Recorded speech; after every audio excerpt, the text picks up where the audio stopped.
July 1969. Apollo 11 is go for launch. T-minus 25 seconds and counting. We are go. GPS go. Guidance release 15. After a decade of work, NASA is less than 4 days from putting a man on the moon. 9. Ignition sequence start. 6, 5, 4, 3, 2, 1. Liftoff. We have liftoff. I believe that this nation should commit itself to achieving the goal of landing a man on the moon and returning him safely to the Earth. But in 1961, when Kennedy pledged to put a man on the moon, NASA had little idea of how to get there. It was the most audacious thing NASA has ever attempted in its history. When America says it's going to do something, it does it. A new rocket was needed to rise to the challenge. But developing such a colossal machine would push science and engineering to its limits. These were people who weren't going to accept that failure was an option. What they achieved is little short of remarkable. It is still the most powerful rocket ever built. This film tells the incredible story of how NASA built the machine that flew man to the moon. We have you go for orbit here. Go for orbit.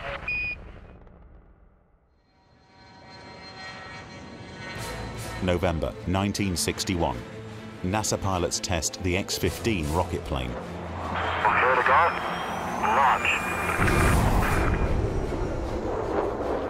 Your angle looks good, Bob. Speeding to Mach 6, NASA reaches out for the edge of space. Got 12.6. Still good. Fantastic up here. But unbeknown to the American public, these rocketry milestones have been built on technology from an unlikely source.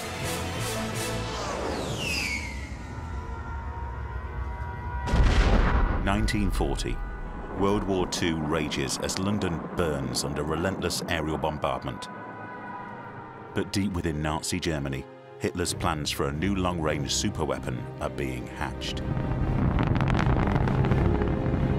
The V-2 rocket is the world's first ballistic missile and will leave Britain defenseless. But the V-2 has come at great cost to the Nazi war effort.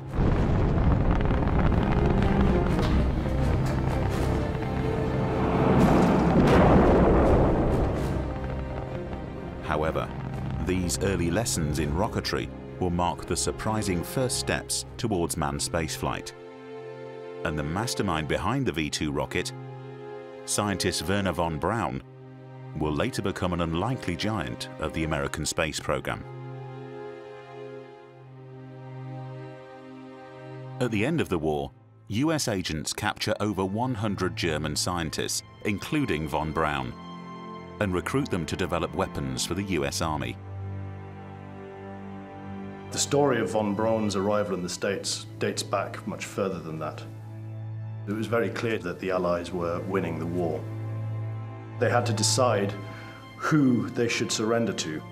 They were too concerned about the treatment that they would get from the Russians, and that left the United States. Von Braun and his team were shipped over to the States in September 1945, along with 15 tons of paperwork and more than 100 V-2 rockets. On arrival in America, von Braun continues to develop the V-2 rocket for the US Army, working on the rockets captured from Nazi Germany. Von Braun and his team were clearly interested in pushing the technology forwards, improving the performance of the V-2, refining some of the systems that controlled the flight. Eventually they started flying two-stage rockets where the V-2 was the first stage and they had an additional booster as the second stage. With this small young missile called the Whack Corporal, fresh out of Pasadena, California, the V-2 Whack Corporal combination marked for the first time the blending in action of American and German rocket brains. A combination that was destined to have its rendezvous with history.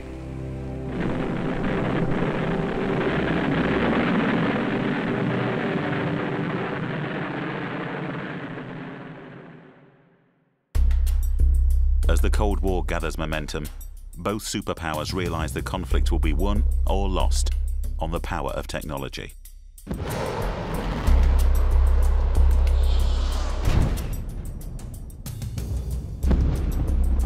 With missiles reaching higher and higher altitudes, it becomes clear that the ultimate symbol of superiority will be the conquest of space. The space race was essentially an arms race, but rather than using weapons of war, it was about the development of space technology. This battle between two competing superpowers, communism, capitalism, the United States and the Soviet Union. And what better stage could there be for you to convince the rest of the world that your system was superior than the stage of space exploration? Supremacy in space was vital. It said to the world, we have the technological superiority over our rivals. And this is why it came as such a shock to the United States when the Russians launched the first artificial satellite to orbit the Earth.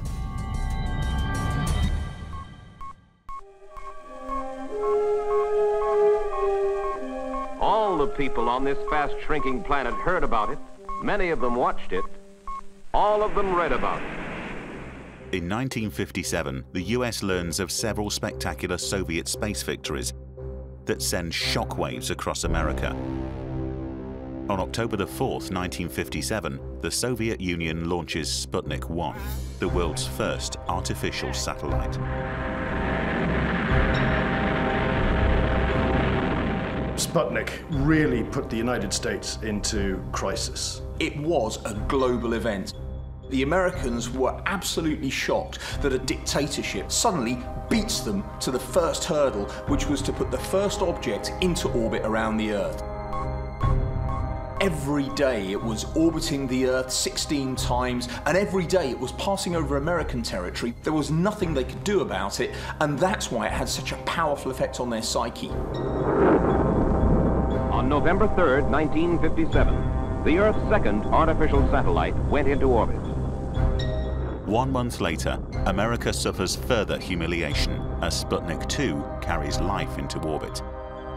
A dog named Laika. This hasn't got a primitive radio transmitter inside. This has got a living, complex organism on board, Laika the dog. It was a massive leap in the eyes of the public and technologically as well.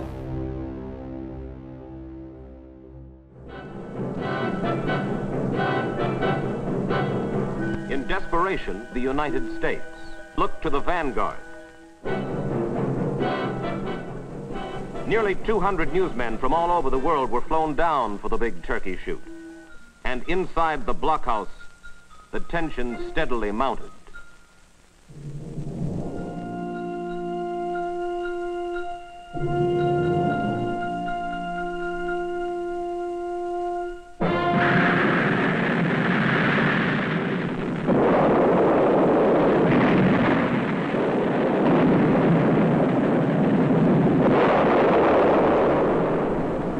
America's prestige had never been lower than at this moment, December 6, 1957. It's a terrible feeling when things don't go right, and it's also a terrible feeling when things don't go right for your colleagues. You feel dreadfully for other engineers. As people were basking in the awe over Sputnik, this was called Flopnik, because of course it got nowhere. It was at that point the American Army, with Wernher von Braun, were unleashed to launch a satellite within 60 days. And von Braun and his Army team launched the first American satellite on the 31st of January, 1958. Pressurized missile power, ignition, maintain, lift off.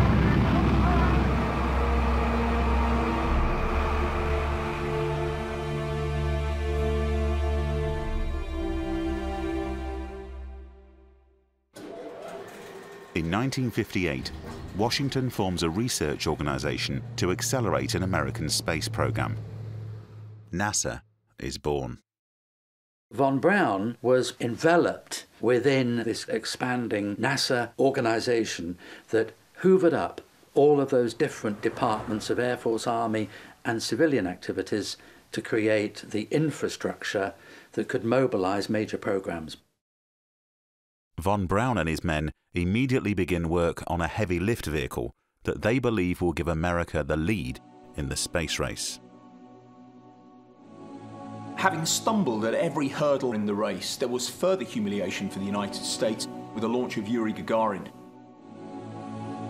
He was the first human being to orbit the Earth, and that's all he did. One complete orbit and then lands successfully. I say that's all he did, but we need to remember, of course, that every second he was traveling 5 miles. And he landed as a global hero. He was feted by the Soviet Union as a triumph of what was possible under a communist society. It really put a lot of pressure on the White House. How could you have let our country fall behind so badly? How could it be possible that the Russians could launch an artificial satellite and then secondly launch a human being? So the Americans felt this very, very deeply indeed. Kennedy said at the time, we're going to have to take more hits before we pull ahead. And that was the view, simply head down, focus, keep going. 1 month later, the United States responds with Project Mercury and launches astronaut Alan Shepard to become America's first man in space. Your attention, please. On my mark, T-minus 15 minutes. T-minus 15 minutes and counting.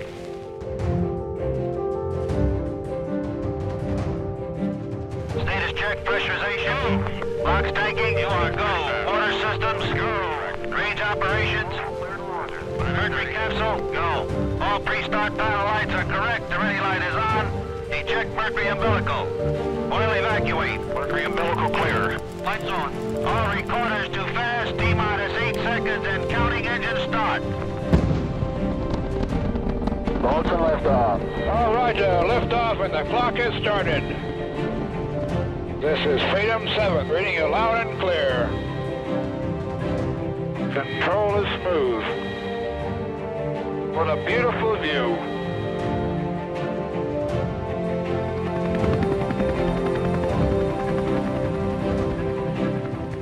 Although Shepard's flight is a success, President Kennedy believes America must now show the world they can supersede all Soviet achievements.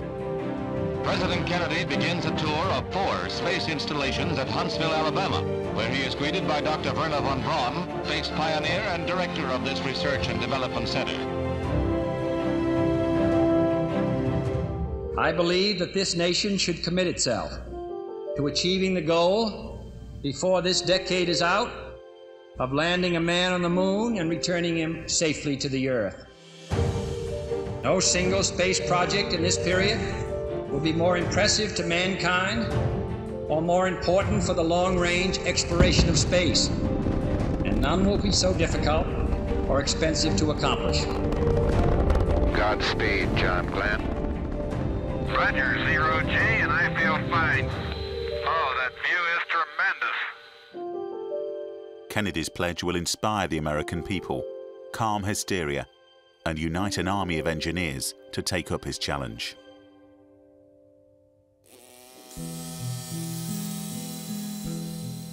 But in 1963, NASA has little idea of how to build a rocket capable of flying beyond Earth orbit. Von Braun's favored design is a colossal rocket known as the Nova, capable of launching a large lunar lander.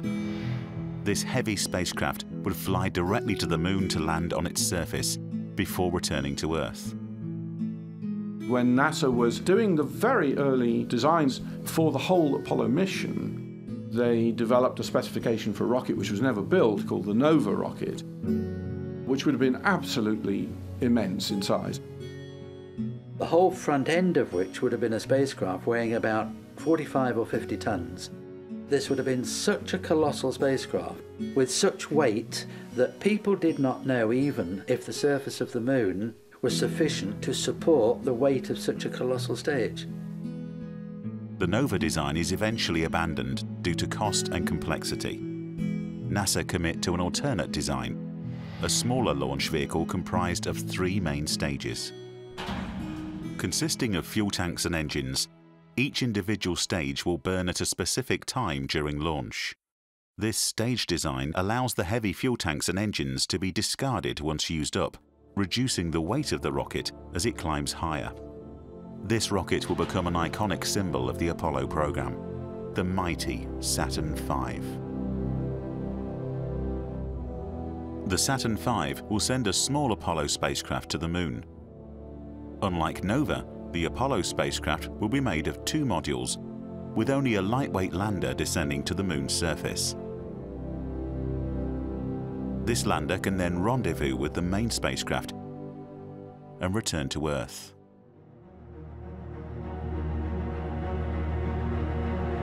But before building the Saturn V, NASA must expand their understanding of multi-stage rockets.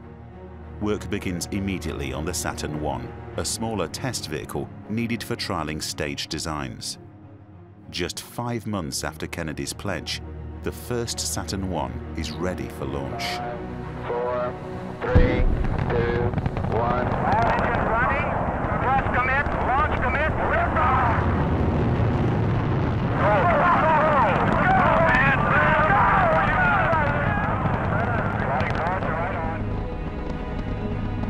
Over the next 4 years, NASA successfully launches a total of 10 Saturn I rockets, helping perfect the liquid fuel dynamics and multi-stage designs needed for the larger Saturn V.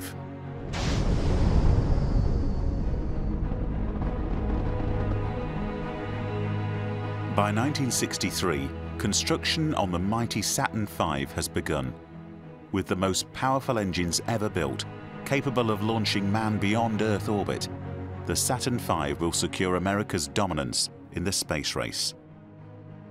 But building such a colossal vehicle will require precision engineering on an unprecedented scale. The Apollo lunar program was an absolutely enormous undertaking. At the height of the program, they had 375,000 people working on the project. The range of skills that were required was much, much broader than any single company could cover. The chance of success would be maximized by bringing together the very best minds from the top companies in the United States. Under the direction of von Braun, Boeing, North American Aviation, Douglas Aircraft Company, and the leading computer giant IBM are all contracted to the Saturn project. And new launch sites, control centers, and vast support complexes are built across America. The first stage of the Saturn V consists of 2 main components: the fuel tanks and the giant F1 engines. The 42-meter-high first stage will be the largest section of the Saturn V, with most of its mass being made up of rocket fuel. 2 tanks will hold kerosene and liquid oxygen for 5 F1 engines. Many people forget about the fuel tanks, but you must remember the challenges. The coldest temperature on the Earth normally, it's about -88 centigrade in Antarctica. We have to go well below those temperatures for the fuel tanks to work efficiently. Oxygen has to be cooled down massively until it becomes a liquid to have the amounts of oxygen we need to get the Saturn V into orbit. So first of all, your fuel tanks have to function as some of the best cryogenic thermos flasks in the world. But you can't make them so heavy that you're never going to get it off the ground. So when you consider all of these challenges, it really was pushing science to its very limits. The 5 F1 engines will do the heavy lifting, pushing the 3,000-ton vehicle to over 8,000 kilometers per hour. When you think about the Saturn V, the mind boggles. But it wasn't going to go anywhere unless it had the right power plant, and this is where the F1 engine came in. Each of its engines could produce more than 620 tons of thrust. The F1 has actually been in development since 1955, but a cluster of 5 engines needed for the first stage will push current technology to its limits. But during testing, a discovery is made that threatens the entire Apollo mission. One of the biggest problems they faced was the issue of combustion instability. The individual motors burn 3 tons of fuel a second. Imagine 3 tons of fuel just disappearing every second. It's quite extraordinary. The flow of that amount of fuel into a cauldron of burning gas is a very complex physical process. The cause lies deep within the engine. Inconsistent fuel flow increases thrust, raising pressure and restricting the fuel supply, which in turn reduces thrust. The decreased pressure now causes a surge of fuel, again boosting the engine. The cycle continues with fatal consequences. They were actually getting a thrust flame which was streaking around the inside of the combustion chamber, faster and faster and faster. This is leading to massive instabilities that engine after engine were failing after just a few seconds.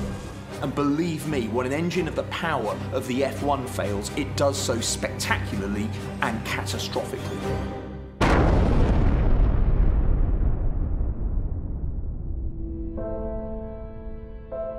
Thousands of engineers work tirelessly to solve the problem, eventually discovering that installing baffles to balance the fuel flow leads to a smoother, more stable burn. When I look back at the challenges that they faced, in a time when we didn't have computational fluid dynamics modeling on supercomputers, what they achieved in those few short years is little short of remarkable. These were people who weren't going to accept that failure was an option. They knew the time pressure, they felt there was a national goal, they were putting their hearts and souls into it, so when they encountered difficulties, and when we look at the F1 testing regime, boy were there difficulties. They didn't give up, they just learnt from the lessons and they moved on. With the F1 stable, the first 5-engine cluster on a fully developed first stage is test-fired.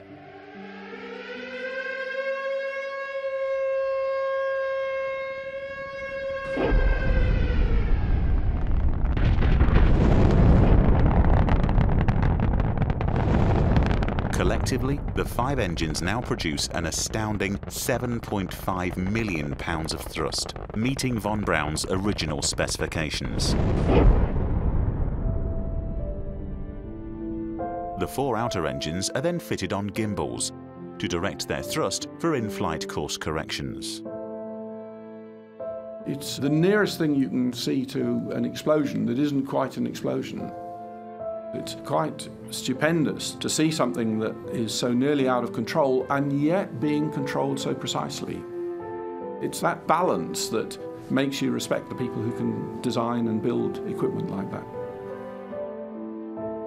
Although the F1 engines will only burn for 2.5 minutes, they are a feat of engineering, and to this day remain the most powerful single-chamber liquid-fueled rocket engines ever built.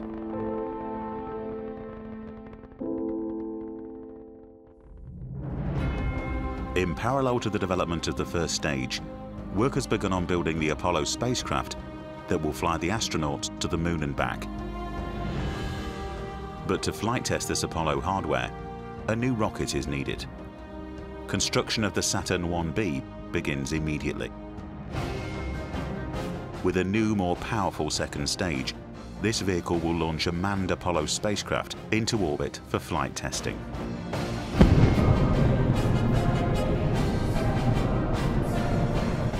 NASA selects 16 new astronauts for 10 pioneering manned missions, named Project Gemini. Gemini will develop the techniques critical to the future success of a lunar mission. With the space program gathering momentum, the American people share a new sense of optimism. But one day in 1963, everything changes. Things are rather confused at this moment. Shots definitely were fired at the presidential motorcade as it passed through downtown Dallas. We have just received word that shots have been fired at the Kennedy motorcade. We just talked with the police department. Here was that conversation. No one yet has any authoritative report on the nature of the wounds to the president. One policeman fell to the ground, pulled his pistol, and screamed, "Get down!" And a man across... It is now reported that Governor Connolly and the president perhaps have been wounded in this assassin's attempt. It is an unofficial report that both the president and Governor Connolly were wounded in this shooting event. Ladies and gentlemen, the president is dead. at Parkland Hospital in Dallas.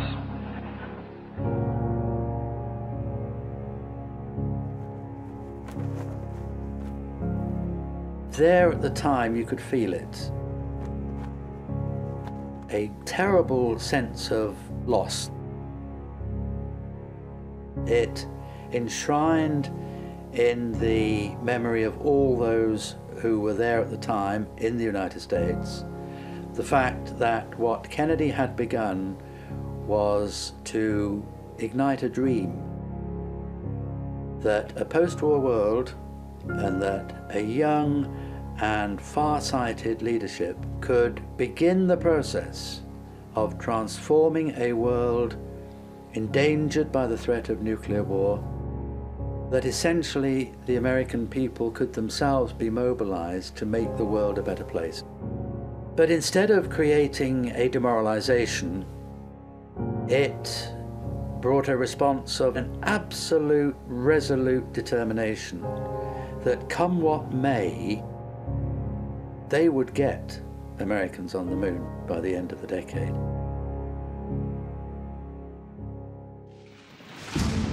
NASA defiantly presses on with Project Gemini.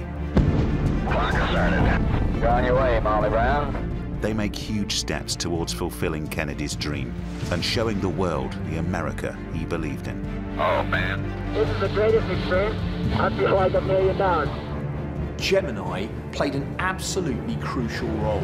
10 manned Gemini missions had to prove all of the technologies that were going to be essential if Project Apollo was going to meet its challenge of landing on the moon. Staring right down the old line. How do you get two spacecraft orbiting the Earth at 5 miles a second to rendezvous and achieve a docking? Roger, how do it look? It looks great. Would a human being be able to survive 14 days in what we call the microgravity environment? How does it feel for the United States to be the new record holder? At last, huh? Roger. Congratulations. Longer flight durations, docking maneuvers, and spacewalks are all practiced and perfected by the Gemini crews for the forthcoming Apollo program.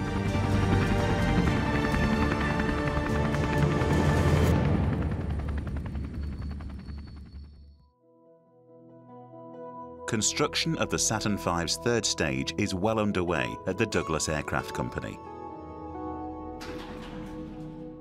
Stage 3 has 2 main roles, requiring its single J2 engine to fire twice. The engine will first boost the spacecraft into Earth orbit, and later reignite, setting the ship on course for the Moon. But during J2 testing, engineers encounter another serious engine problem. The entire assembly exploded, destroying the motor and damaging the test stand very severely. The spherical tanks designed to pressurize the fuel system had ruptured, so a weld had failed, and the shrapnel created an enormous explosion that destroyed the motor and also seriously damaged the test stand. In subsequent investigations, it was found that the weld for that sphere was out of specification, and in combination with multiple tests of overpressuring the sphere, the assembly had weakened and led to that failure. Welding the fuel tanks of the Saturn V has proved to be a major challenge. Sophisticated modifications are made to equipment in order to produce the flawless welds needed to withstand the extreme in-flight stresses. All welds are inspected and subject to a new policy of over-testing to destruction.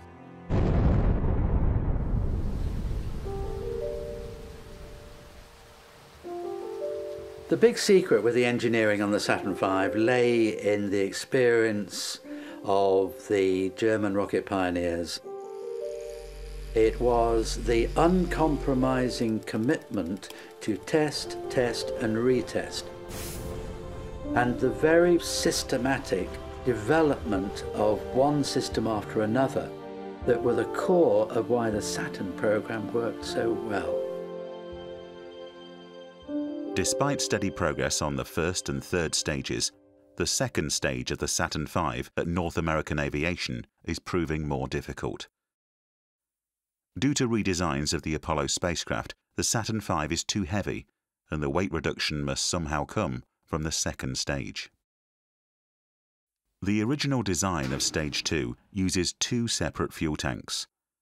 But designing a single fuel tank with a common bulkhead separating the two liquids will shorten Stage 2 and dramatically reduce its weight. But this leaves Stage 2 engineers facing one of the greatest challenges of the entire build. Two intensely cold, highly flammable liquids will now be separated by only a thin layer of insulation. This common bulkhead was one of the really challenging, potentially show-stopping problems. A difference of nearly 130 degrees across those two cryogenic fluids. Hydrogen at minus 423, oxygen just the other side of this very thin wall, minus 297. You couldn't have heat leak between the two. And the technology was stretched to the very limit in terms of the materials that were required for this common bulkhead. And all this was happening in parallel as these various stages were being developed. By May 1965, the shorter and lighter second stage is near completion. And in parallel, the instrument unit is also under construction. This circular section of the vehicle, 22 feet in diameter, will sit above the third stage. Manufactured by IBM, this collar holds all of Saturn V's flight guidance, detection systems, and flight control gyros. During motor burn, you've got to control the flow of fuel into the combustion chambers. You've got to control the direction in which the thrust is pointing. The engines are designed to move to steer the vehicle. Those engines have to keep moving just to keep it on track. So you needed the control computers that took signals from the various sensors, telling it how to gimbal the motors so that the thrust was pointing in the direction that was necessary. Of course, you've got to think back to the 1960s and what computers were like then. Probably your electric watch has got more computing capacity than this had. But as with many aspects of the Apollo program, the small steps to advance technology, to apply them in new areas, are all part of the story that leads up to, laptops and computers in our car and things like that. It accidentally threw off all of these benefits which society now feeds on. Meanwhile, the Lockheed Propulsion Company has designed and built the launch escape system. The Saturn V vehicle stood 110 meters. The final 10 meters attached to the top of the command module that the astronauts actually sat in was the launch escape tower. The launch escape tower was essentially to take the astronauts to a safe place in the event of a vehicle failure.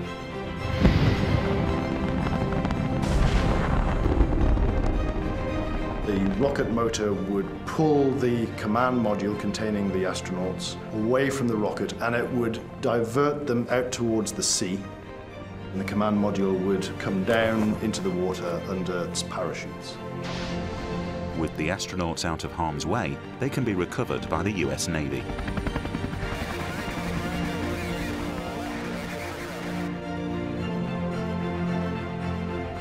Throughout 1966, success follows success, and it seems nothing can stop the Apollo program. But in January 1967, disaster strikes.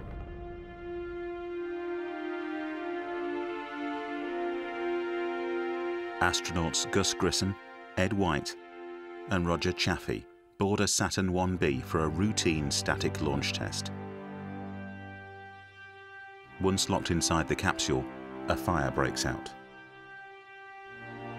In the pure oxygen environment, the fire flashes through the spacecraft, killing the trapped astronauts in seconds. The Apollo fire was a shock. The expectation was that we would have difficulties and problems. There was no realization that within the design of the spacecraft itself, lay deeply embedded, serious engineering design flaws. And so the shock was a deeply incisive and damaging, to a great extent, impact on morale. Gus Grissom himself said, "We expect to lose people in this business," and he said it must not stop if lives are lost. Sadly, he was one of those whose life was lost. But there was a sense that just as the death of Kennedy had deepened the resolve to fulfill his commitment, so too were the loss of these 3 lives not going to reduce in any way the effort and the determination and the resolution to press on and get on the moon by the end of the decade. The Apollo program is delayed, while NASA engineers apply new fire safety measures. But with the end of the decade looming, NASA bypasses its reliable incremental testing strategy and proceeds with a high-risk, all-up flight test. All stages of the vehicle are assembled at the Kennedy Space Center, and the first Saturn V rocket will be launched as Apollo 4. We are go. 30 seconds and counting. After years of pioneering rocket design and engineering, NASA's first $135 million Saturn V is ready for liftoff. Okay, all flight controllers, let's play it cool. Final status check, booster, go. Retro, go. Fido, go. Guide, go. Verify your go for launch. Roger, we are go for launch. We have ignition. All engines are running.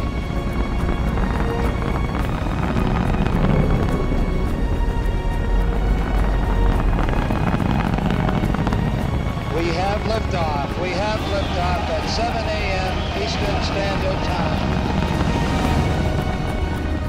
It was the most remarkable scene. It was the most impressive sight. The weight of a warship lifting vertically into the air. It was just breathtaking. Apollo 4 brings the dream of landing a man on the moon a huge step closer. But before astronauts can pilot the mighty Saturn V, further testing must take place. NASA launches Apollo 6, their second unmanned Saturn V, in April 1968. 5, 4, 3, 2, 1, 0. We have commenced. We have liftoff. Liftoff at 7 a.m. Eastern Standard Time. 5 seconds into the flight, we're looking good. Pitch and roll program started. Our vehicle going now to an azimuth heading of 72 degrees. All 5 F1 engines firing, looking good. Given a green light at this time from range safety. NASA expects another perfect flight, but shortly after launch, the Saturn V starts shaking violently. If these vibrations continue, the vehicle will break itself apart. The vibration is known as pogo. NASA engineers have encountered pogo before, but never on this scale. Pogo is essentially a vibration that occurs along the rocket. It's created by the motion of the rocket changing the way that fuel flows along the fuel lines, which then varies the thrust. And it can become so violent that it actually destroys the vehicle. As the first stage burn ends, the vibrations subside. But the damage caused is about to become clear. 4 minutes into the second stage burn, 2 of the J2 engines lose power and shut down. We have a report of a loss of engines 2 and 3. With 2 engines out, NASA prepares for a mission abort. But the remaining engines gimbal to correct the trajectory, and the rocket just reaches orbit. After this precarious flight, NASA investigates the pogo problem. Engineers discover the pogo vibrations ruptured a fuel line, causing the engines to fail. Apollo 6 flight data also reveals that astronauts would not have survived the violent vibrations had they been on board. NASA must stop pogo. At one point in time, NASA had about 1,000 engineers working on the pogo problem. NASA decided that the pogo suppression systems that had been developed but hadn't been fitted because of the complexity and the cost and delays that they would have caused should then be fitted to all subsequent Saturn Vs. Although engineers fit suppression measures to the first stage F1 engines, it will be several manned missions before they address the severe pogo of the second stage J2s. In October 1968, astronauts Isley, Schirra and Cunningham fly aboard a Saturn V on Apollo 7. The first manned mission of the program. Thrust is okay. And on the old button. Roll. Roger, roll. We have you go for orbit here. Go for orbit. They give the Apollo spacecraft a comprehensive system checkout in orbit. Roger. Good morning to everyone in television land. 3, 2, 1, mark. Houston is go for the burn. We're burning. The rates are good. It's a good burn. We go. Beautiful job. All hardware works perfectly, and the stage is set for further exploration. December 1968. NASA chases Kennedy's deadline with Apollo 8. Apollo 8 will be both the first manned flight of the Saturn V and the first time man will attempt to fly beyond Earth orbit to the Moon. It was the most audacious thing NASA has ever attempted in its history. The challenge was not just to go to the moon, but to get back again. Apollo 8 was arguably the boldest decision that NASA has ever made in the history of human spaceflight. After years of design, development and testing, the Saturn V is handed over to the crew of Apollo 8. Astronauts Anders, Lovell and Borman. Our status board indicates that all aspects are ready, spacecraft ready, as we come up on the 60-second mark on a flight to the moon. T-minus 15, 14, 13, 12, 11, 10, 9. We have ignition sequence start. The engines are on. 4, 3, 2, 1. We have commit. We have liftoff. Clock starts, right? Roger, clock. Final power! Copy, tower. Houston copies. Any big rocket launch is an assault on all your senses. It rattles the fillings in your teeth. I mean, it literally shakes you internally. The knowledge of where the vehicle was going and the hopes that were contained not just within the 3 people on board, and not just within the thousands of people who worked on the program, but within the spirit of humanity that Project Apollo represented. Apollo 8, Houston, trajectory and guidance look good, over. Here we were, leaving Earth and breaking that bond with our home planet, to place men within the gravitational grip of another world in space. My body was full of goosebumps. Apollo 8, you are go for TLI, over. We're go for TLI. When that third stage was relit to head toward the moon, to see the velocity going up and up and up and up and up, the counters on the consoles, it was awesome.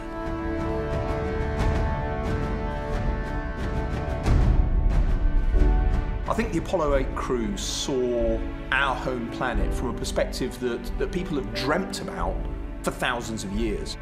They were the first human beings to be able to blot out every aspect of human history, everyone they loved, everyone they dreamt about, all of their successes, all of their failures, just to blot it out with a thumb. It's the first time that the Earth was seen not as the place that we live, but as a planet floating in a black sky, seemingly insignificant among the vastness of the stars.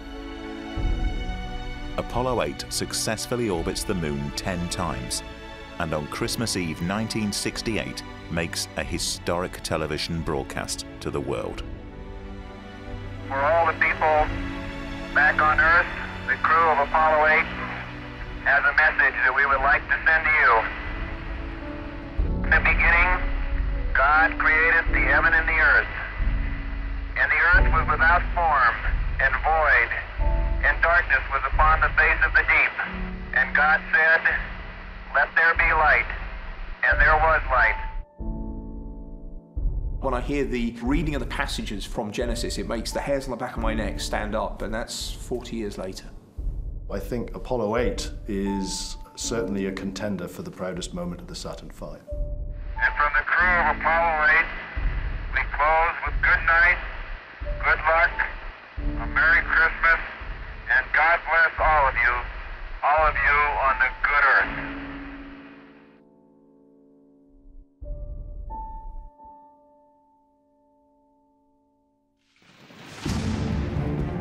Now with a fully functioning Saturn V, NASA accelerates towards a moon landing.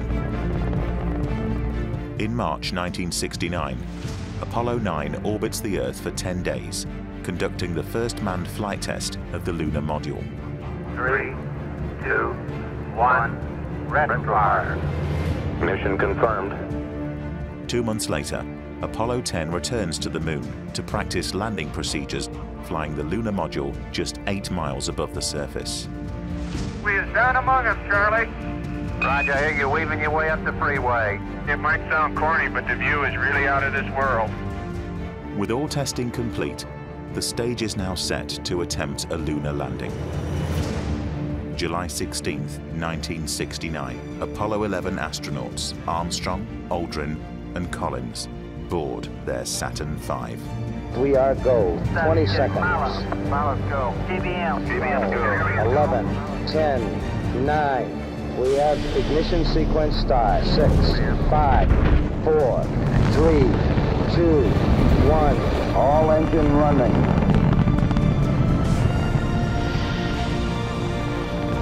Liftoff. We have a liftoff. 32 minutes past the hour. Liftoff on Apollo 11. 4 days later, Neil Armstrong sets foot on the moon, realizing Kennedy's dream and securing America's superiority in the space race. That's one small step for man, one giant leap for mankind.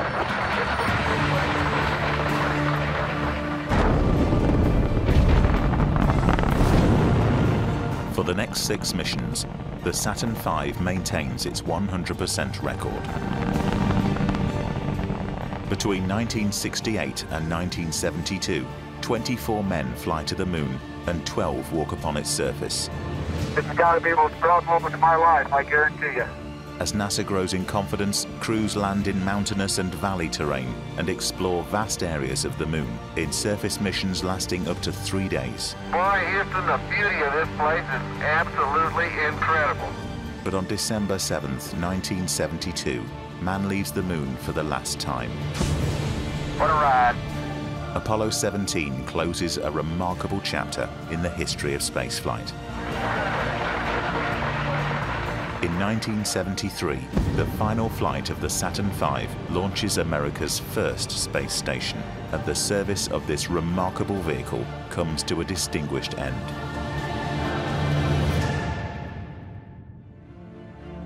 The legacy of the Saturn V is the number of scientists and engineers and teachers who were inspired by the sight of that magnificent, outrageous rocket standing on the launch pad.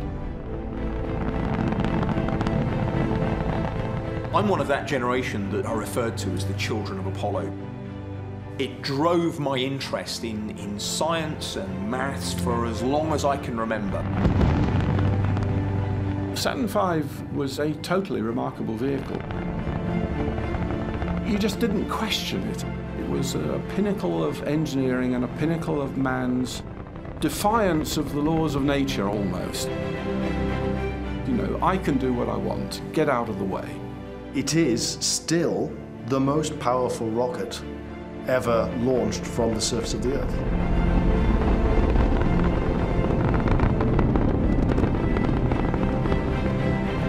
Its whole purpose, the whole embodiment of what it represented, was to go in search of answers to questions that have been asked since the beginning of time. What we are, what is out there, What is that moon? What is it like to walk upon it? The Saturn V showed us that we could do it. It's about time we did it again. When people imagine the moon landings, I think you see an astronaut standing on the surface of the moon, and you also see that amazing rocket leaving the launch pad. This generation does not intend to founder in the backwash of the coming age of space. We mean to be a part of it. We mean to lead it. And I can feel the hairs on the back of my neck stand up. All engines running. Launch commit. Launch commit. Liftoff. We have liftoff. We have liftoff at 7 a.m. Eastern Standard Time. The tower has been cleared. But really, beyond all that, it stimulated dedicated workmen to shed tears when they saw that thing rise. The fulfillment and the culmination of their dreams carried forward into the cosmos by such an extraordinary vehicle. We'd like to give a special thanks to all those Americans who built those spacecraft, who did the construction, design, the test, and put their heart and all their abilities into those crafts. To those people, tonight we give a special thank you. God bless you. Good night from Apollo 11. The Saturn V remains the most powerful vehicle ever built and will always be considered one of mankind's greatest technological achievements.